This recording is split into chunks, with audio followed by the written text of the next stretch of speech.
What's up, fam? How's it going? I want to take your time to sit up and just talk very briefly about the new Candyman movie I just saw, the 2001 version of Candyman. This is the movie that the 1993 version should have been. It should have been like this film. You know, I got to sit up and give credit where credit is due to Jordan Peele and also to the sister. I can't remember her name. I think her name is Maria DaCosta. Who co-wrote this movie with Jordan Peele, and she also directed it. But this is the movie that the 1993 version with Tony Todd should have been. Shout out to Tony Todd. I mean, he's a good actor.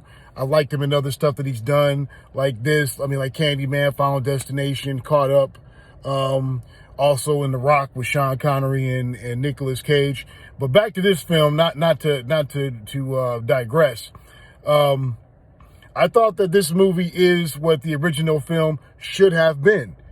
And this movie is definitely about what the character Candyman represents, which is black people being victims of white supremacy.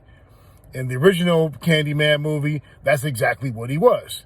But instead of him invoking vengeance upon those that caused him this distress, he goes after his own people, which I thought was very problematic about the first film, and why, if you watch my original video, I said that Candyman is a coon, and here is the proof.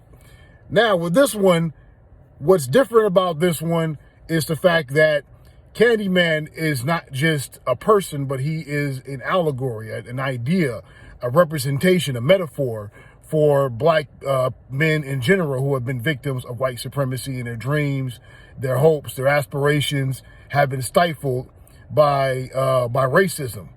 Now, it doesn't stop just with the Tony Todd character who is Candyman. You find out in this one that there's been a whole cadre of black men who have turned into Candyman because they've been victims of racism and they've been victims of white supremacy, just like the original Candyman was a victim of white supremacy. Whether it be them being lynched, shot, murdered by police, being denied opportunities, all of these black men who turn into Candyman have all been victims of white supremacy. And in this illustration of Candyman, he does what he should have done in the first one, is that he goes after the white supremacists, which is what he should have did. He goes after the art dealer and his girlfriend who ridicule him. He goes after the white critic who tries to trivialize and make humor and also make entertainment of the suffering of black people that live within the Caprini Green area of Chicago that's been heavily gentrified, and you don't see hardly any black people living in there today. And then my favorite part, of course, is he goes after the cops. And it's kind of like, if you watch it, they kind of like make it seem as if Candyman was getting revenge for Laquan McDonald because they wanted his girlfriend to cover up his murder, like, you know, his murder, the way they murdered our brother Laquan McDonald in cold blood. So I think this film is what the original one should have been. And I would have to say that Candyman in this illustration redeems himself.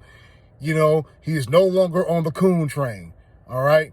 He had his ticket, and he was actually waiting in line to jump on the Coon train, but he decided to go ahead and sell his Coon train to somebody else, and he came on the Black Empowerment train. So I got to give him credit for that. I give credit where credit is due. So big respect to Jordan Peele, and also to the sister. I don't want to mess up her name, but also to the sister that also co-wrote and directed this film. You can tell that the same people that did Get Out and the same people that did Us also did this film, because it has the same sort of social commentary that's in it.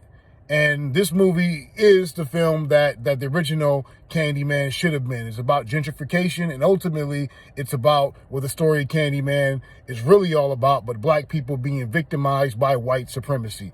That's what it's really, really all about. So I've given you guys some spoilers. Don't want to spoil the entire film, but I do recommend that you actually go and see it.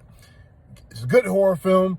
I'm not crazy about horror, but I did like this horror film because this horror film is definitely about social commentary and black folks being victimized by white supremacy, which is what the first Candyman should have been all about, instead of him, you know, running around with his 1970 Richard Roundtree super Shaft jacket talking about this white woman being his victim and killing her black friend and other black folks just because he couldn't get himself any of that good vanilla loving.